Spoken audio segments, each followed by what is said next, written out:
ഊട്ടിയിലെ ഒരു ബ്രിട്ടീഷ് കല്ലറ. ആ ബ്രിട്ടീഷ് കല്ലറയുടെ മുകളിൽ ചില പ്രതിമകളെ ആ ബ്രിട്ടീഷ് കല്ലറകൾക്ക് കാവലായി അന്നത്തെ കാലത്ത് വെക്കുമായിരുന്നു. ഏകദേശം 300 വർഷം മുന്നേയുള്ള ഒരു കഥ തന്നെയായിരുന്നു ഇത്. ഇന്ന് ആ ഒരു ബ്രിട്ടീഷ് കല്ലറ എല്ലാ ഭാഗങ്ങളിൽ നിന്നും ആർക്കും പ്രവേശനമില്ലാതെ അടച്ചിട്ടിരിക്കുകയാണ്. എന്തിനാണ് ഒരു സെമിത്തേരിക്ക് ഇത്രത്തോളം കാവൽ എന്ന് നിങ്ങളും ചിന്തിക്കുന്നുണ്ടാവും. എന്നാൽ എൻ്റെ ഈ സുഹൃത്ത് മിൻഹാജ് അന്ന് ഊട്ടിയിലേക്ക് യാത്ര ചെയ്ത സമയത്ത് അവരും ആ ഒരു സെമിത്തേരി കാണാൻ സുഹൃത്തുക്കളുടെ കൂടെ പോയി. എന്നാൽ ആ ഒരു സെമിത്തേരി എല്ലാ ഭാഗങ്ങളിൽ നിന്നും അതിനകത്തേക്ക് പ്രവേശിക്കാനാകാത്ത വിധം ബന്ധസ്ഥമാണ്. എന്നാലും ആ ബന്ധനങ്ങളൊക്കെ തകർത്ത് അന്ന് അവർ സുഹൃത്തുക്കൾ ആ ഒരു സെമിത്തേരിയിലേക്ക് കടന്നു. അന്ന് ആ ഒരു സെമിത്തേരിയിൽ നിന്നും അവന് ഒരു കല്ലറ ഒരു സമ്മാനം നൽകി. ആ ഒരു സമ്മാനം അവന് ബാഗിലിട്ടു. തിരിച്ച് അവൻ നാട്ടിലേക്ക് വന്നതിന് ശേഷം ആ ഒരു സമ്മാനം മൂലം അവന്റെ ജീവിതത്തിൽ ഉണ്ടായ ചില അമാനുഷിക കഥകളാണ് ഇവിടെ പറയാൻ പോകുന്നത്. മരിച്ചിട്ടും കാത്തിരിക്കുന്നവരുടെ കഥ പറയാം.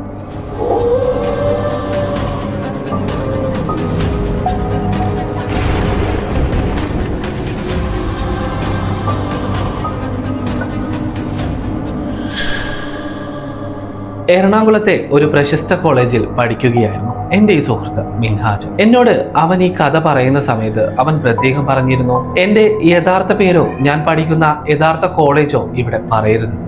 അതുകൊണ്ട് തന്നെ അവന്റെ പേരും അവന്റെ ഈ കോളേജും ഞാനിവിടെ രഹസ്യമാക്കി വെച്ചിരിക്കുകയാണ്. സുഹൃത്തുക്കൾ എല്ലാവരും ചേർന്ന് വീക്കെൻഡുകളിൽ യാത്ര പോകുന്ന ഒരു പതിവുണ്ട്. അങ്ങനെയാണ് അവരും അവിടെ നിന്ന് യാത്രയ്ക്ക് തുടക്കമിട്ടത്.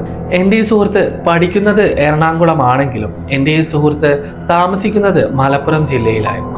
അതുകൊണ്ട് തന്നെയായിരുന്നു അവിടേക്ക് എത്തിയതിനു ശേഷം തൻ്റെ സുഹൃത്തുക്കളുമായി ഊട്ടി കാണാനായി അവൻ ഇറങ്ങിയത്. പലവട്ടം പോയ സ്ഥലമാണെങ്കിലും ഇവിടെ മലപ്പുറം ജില്ലയിൽ താമസിക്കുന്നവർക്ക് ഊട്ടി കുറച്ചടുത്താണ്. അതുകൊണ്ട് ഒരു ദിവസത്തെ യാത്ര കൊണ്ട് തന്നെ പോയി തിരിച്ചു വരാവുന്ന ദൂരം മാത്രമേ ഊട്ടിയിലേക്ക് ഉണ്ടായിരുന്നുള്ളൂ. അതുകൊണ്ട് മിക്ക സമയങ്ങളിലും സുഹൃത്തുക്കൾ എല്ലാവരും കൂടെ ചേർന്ന് അങ്ങോട്ടേക്ക് യാത്ര പോവാൻ പതിവാണ്. അങ്ങനെയാണ് അന്നത്തെ ഒരു ദിവസം അവരെല്ലാവരും കൂടെ ചേർന്ന് ഊട്ടിയിലേക്ക് യാത്ര പോകാൻ തീരുമാനിച്ചത്. നിലമ്പൂർ നാടുകാണി വഴിയായിരുന്നു അവർ അന്ന് ഊട്ടിയിലേക്ക് പോവാൻ തീരുമാനിച്ചത്. ബൈക്കിലായിരുന്നു അങ്ങോട്ടേക്ക് പോവാൻ തീരുമാനിച്ചത്.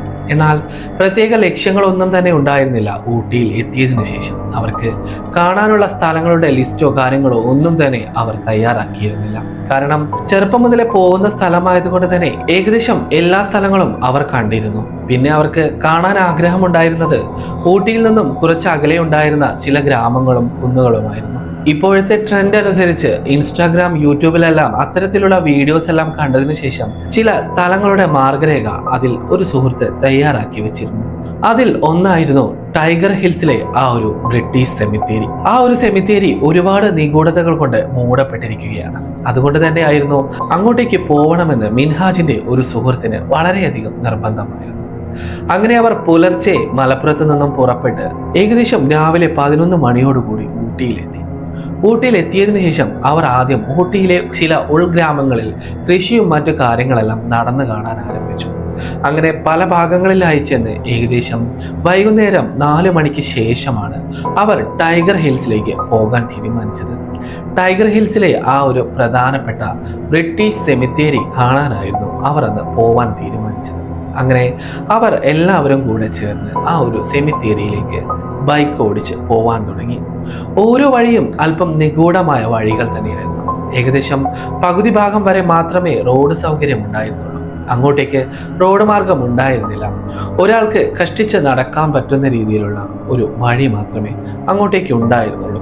അങ്ങനെ സെമിത്തേരി നിൽക്കുന്ന ആ ഒരു ഭാഗത്ത് സംശയം തോന്നിയത് കാരണം അവർ പോകുന്ന വഴിയെ ചില നാട്ടുകാരോടൊക്കെ അന്വേഷിച്ചായിരുന്നു അങ്ങോട്ടേക്ക് എത്തിയത്. കുറെ ദൂരം പോകുന്ന സമയത്ത് പിന്നീട് അങ്ങോട്ട് ഒരു മനുഷ്യനെ പോലും ആ ഭാഗങ്ങളിൽ ഒന്നും കാണാനുണ്ടായിരുന്നില്ല. കോടമഞ്ഞ് ഏകദേശം ആ ഒരു ഭാഗം മൊത്തം മറഞ്ഞിരുന്നു. അതുകൊണ്ട് 10 അടിക്ക് ശേഷമുള്ള ഒരു കാഴ്ച പോലും അവർക്ക് വ്യക്തമായിരുന്നില്ല. അങ്ങനെ റോഡ് അവസാനിക്കുന്ന ഭാഗത്ത് അവർ എല്ലാവരും ബൈക്ക് പാർക്ക് ചെയ്ത് അവിടെ നിന്നും ആ ഒരു സെമിത്തേരിയെ ലക്ഷ്യമാക്കി അവർ കാൽനടയായി നടന്നു. അങ്ങനെ അവർ ആ ഒരു വലിയ സെമിത്തേരിയുടെ കവാടത്തിന് മുന്നിലെത്തി. ആ ഒരു കവാടം എന്ന് പറയുന്നത് അതിമനോഹരമായ 300 വർഷത്തോളം പഴക്കമുള്ള രീതിയിൽ നിർമ്മിക്കപ്പെട്ട തനത് ബ്രിട്ടീഷ് ശൈലിയിൽ നിർമ്മിക്കപ്പെട്ടതുമായ ഒരു കവാടമായിരുന്നു. മൊത്തമായി കരിങ്കല്ലുകൾ കൊണ്ട് നിർമ്മിച്ച ഈ കവാടം കാണാൻ തന്നെ അല്പം ഭയം തോന്നും. ഒരുപാട് സിനിമകളിൽ ഈ ഒരു കവാടവും ആ ഒരു സെമിത്തേരിയും ഷൂട്ട് ചെയ്തിട്ടുണ്ട്. അതും അവരെ അങ്ങോട്ട് എത്തിക്കാനുള്ള ഒരു പ്രധാന കാരണമായിരുന്നു. എന്നാൽ ആ ഒരു സെമിത്തേരി മൊത്തമായും അടച്ചിട്ടിരിക്കുകയായിരുന്നു. ഒരു പഴുതും അതിനകത്തേക്ക് കയറാനില്ലാത്ത തക്കവണ്ണം മുൾവേലികൾ കെട്ടി ആ ഒരു സെമിത്തേരി മൊത്തത്തിൽ അടച്ചു വെച്ചിരിക്കുകയായിരുന്നു. അതുകൊണ്ട് അതിനകത്തേക്ക് അവർക്ക് കയറാൻ ഒരു മാർഗവും ഉണ്ടായില്ല. എങ്കിലും കയ്യിലുള്ള മൊബൈലൊക്കെ വെച്ച് ആ ഒരു ഗേറ്റിനടുത്തേക്ക് പോയി ഉള്ളിലേക്ക് കൈയിട്ട് ആ ഒരു ഭാഗമൊക്കെ അവർ ഫോണിൽ പകർത്താൻ തുടങ്ങി. എന്നാലും മിൻഹാജിന്റെ സുഹൃത്തുക്കളിൽ ചിലർക്ക് അതിനകത്തേക്ക് എങ്ങനെയെങ്കിലും കടക്കണമെന്ന് ആഗ്രഹം ഏറിക്കൊണ്ടിരുന്നു. എന്നാൽ ഈ ഒരു സെമിത്തേരിയിലേക്ക് കടക്കും മുന്നേ ഈ സെമിത്തേരിക്ക് പിന്നിൽ ഒരു വലിയ കഥയുണ്ട്. ഏകദേശം 300 വർഷങ്ങൾക്ക് മുമ്പേ 1800 കാലഘട്ടത്തിൽ നിർമ്മിക്കപ്പെട്ട ഒരു സെമിത്തേരിയാണത്. ആ ഒരു കാലഘട്ടം മുതൽ ഏകദേശം 1905 വരെ കാലഘട്ടങ്ങളിലാണ് ഇവിടെ അടക്കങ്ങൾ നടന്നിരുന്നത്.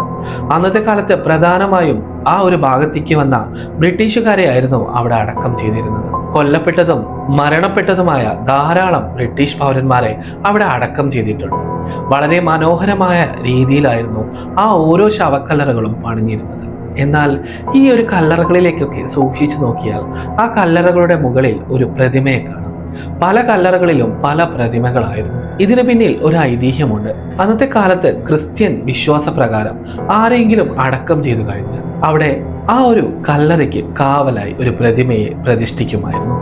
ആ പ്രതിമയാണ് പിന്നീട് ആ അടക്കം ചെയ്ത ആളുടെ ആത്മാവ് പുറമേക്ക് വരാതിരിക്കാനുള്ള കാവൽക്കാരൻ. അങ്ങനെ ഓരോ കല്ലറകൾക്ക് മുകളിലും ഓരോ പ്രതിമയെ അനുഷ്ഠിച്ചിരുന്നു. സ്ത്രീകളുടെ കല്ലറകൾക്ക് മുകളിൽ സ്ത്രീകളുടെ രൂപമുള്ള മാലാഖമാരെയും പുരുഷന്മാരുടെ കല്ലറയ്ക്ക് മുകളിൽ ഒരു വേട്ടക്കാരനെ പോലെ തോന്നിപ്പിക്കുന്ന ചില പ്രതിമകളെയും കുട്ടികളുടെ കല്ലറകളിൽ ചെറിയ കുട്ടികളുടെ രൂപമുള്ള മാലാഖമാരെയും പ്രതിഷ്ഠിച്ചിരുന്നു. അങ്ങനെ കുറെ കാലങ്ങൾക്ക് ശേഷം അങ്ങോട്ടേക്ക് ഈ പ്രതിമകളെ മോഷ്ടിക്കാൻ വേണ്ടി പല കള്ളന്മാരും അങ്ങോട്ടേക്ക് എത്താൻ തുടങ്ങി. കാരണം പുരാവസ്തു അല്ലേ, ഒരുപാട് വർഷം പഴക്കമുള്ള പ്രതിമകളല്ലേ, ഇതെല്ലാം പുറമേക്ക് കൊണ്ടുപോയി വിറ്റ് കഴിഞ്ഞാൽ നല്ല പണമുണ്ടാക്കാമെന്ന ആ ഒരു ബോധവും അവിടെയുള്ള ജനങ്ങൾക്കുണ്ടായത് കൊണ്ട് തന്നെ ആ ഭാഗത്തേക്ക് പലരും ആ ഒരു പ്രതിമ മോഷ്ടിക്കാനായി വരാൻ തുടങ്ങി.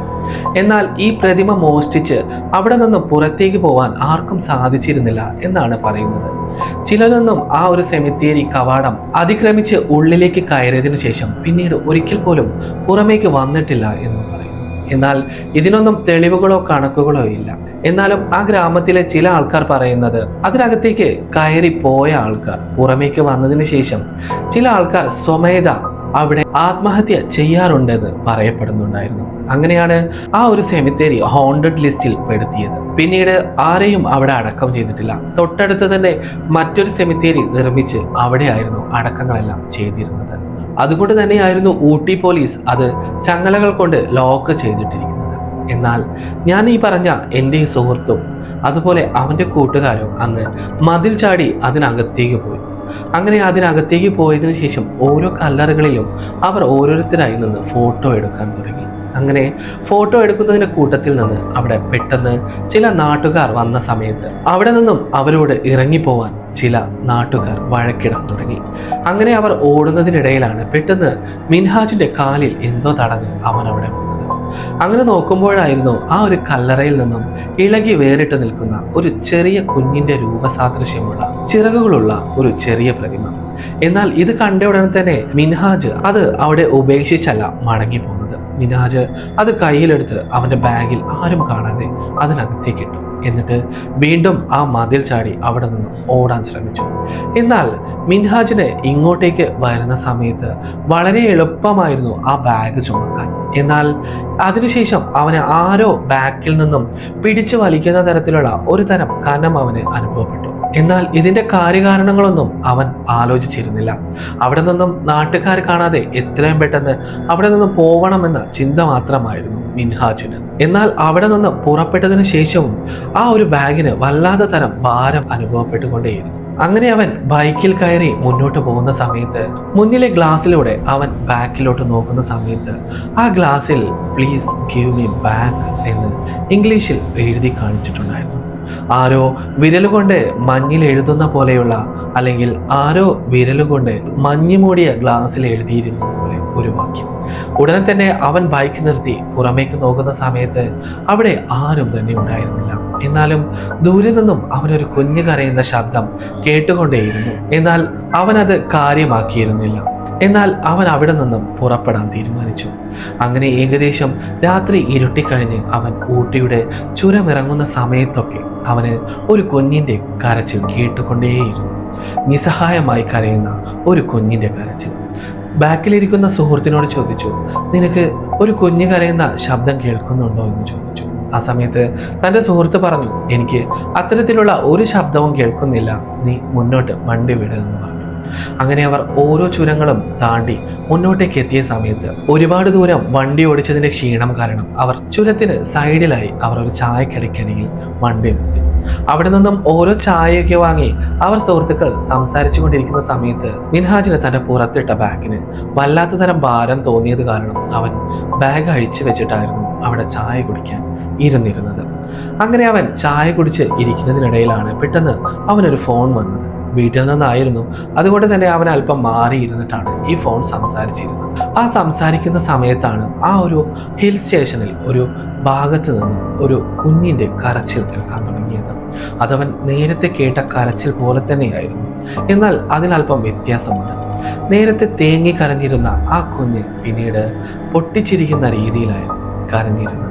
എന്നിട്ട് ആ ഒരു കുന്നിന്റെ മുകളിലേക്ക് അവൻ നോക്കുന്ന സമയത്ത് അവിടെ ഒരു കുഞ്ഞു രൂപം അവനെ തന്നെ നോക്കി നിൽക്കുന്നുണ്ടായിരുന്നു.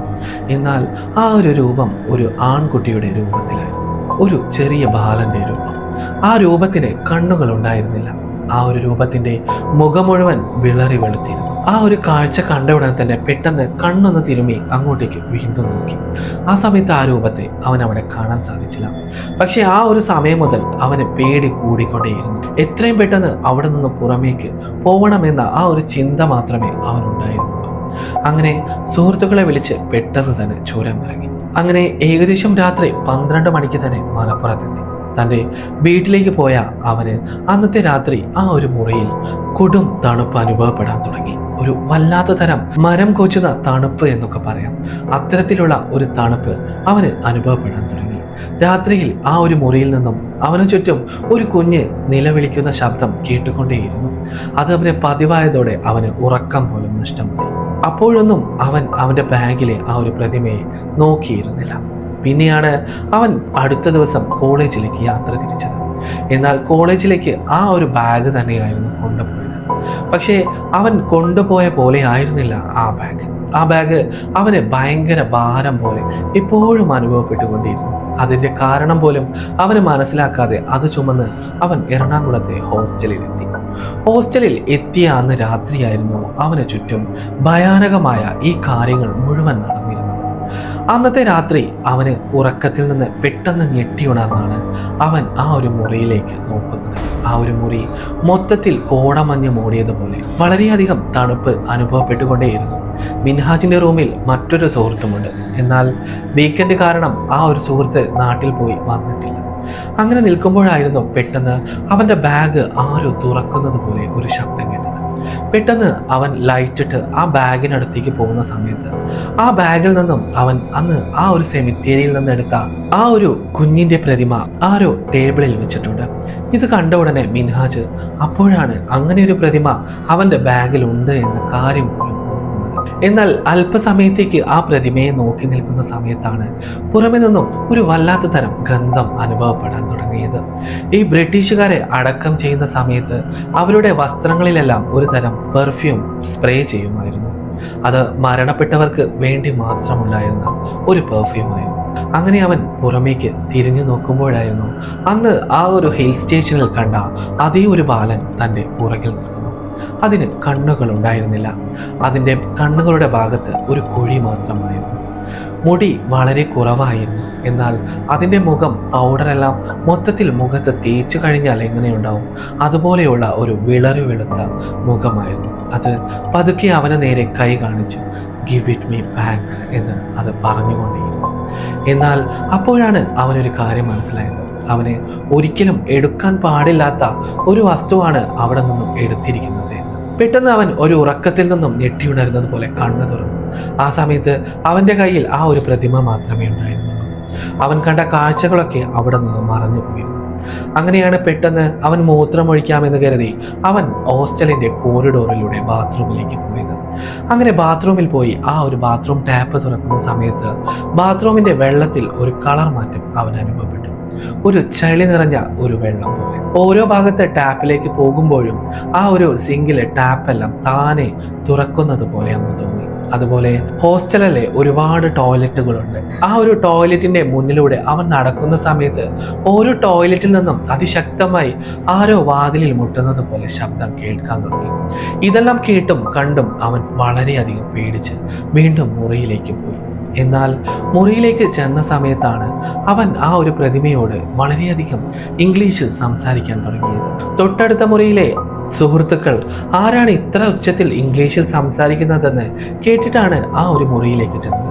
ആ സമയത്ത് അവൻ വാതോരാതെ ആ ഒരു പ്രതിമയോട് ഇംഗ്ലീഷിൽ സംസാരിച്ചു കൊണ്ടിരിക്കുകയായിരുന്നു. അതുമാത്രമല്ല, അവനെ എല്ലാവരും ചേർന്ന് വിളിച്ചിട്ട് പോലും അവൻ തിരിഞ്ഞു നോക്കുന്നുണ്ടായിരുന്നില്ല. അവൻ മറ്റാരെയോ പോലെ അവൻ ഇംഗ്ലീഷിൽ സംസാരിച്ചു കൊണ്ടേയിരിക്കുന്നു. ഉടനെ തന്നെ തൻ്റെ വീട്ടുകാരെ ഇങ്ങോട്ടേക്ക് വിളിച്ചു വരുത്തി അവനെ മലപ്പുറത്ത് വീട്ടിലേക്ക് പറഞ്ഞു വിട്ടു. എന്നാൽ വീട്ടിലെത്തിയതിനു ശേഷവും അവൻ ആരോടോ ഇംഗ്ലീഷിൽ തന്നെ സംസാരിച്ചു കൊണ്ടിരിക്കുകയായിരുന്നു. അങ്ങനെയാണ് തൊട്ടടുത്തുള്ള പള്ളിയിലെ പുരോഹിതൻ അങ്ങോട്ട് വന്നത്.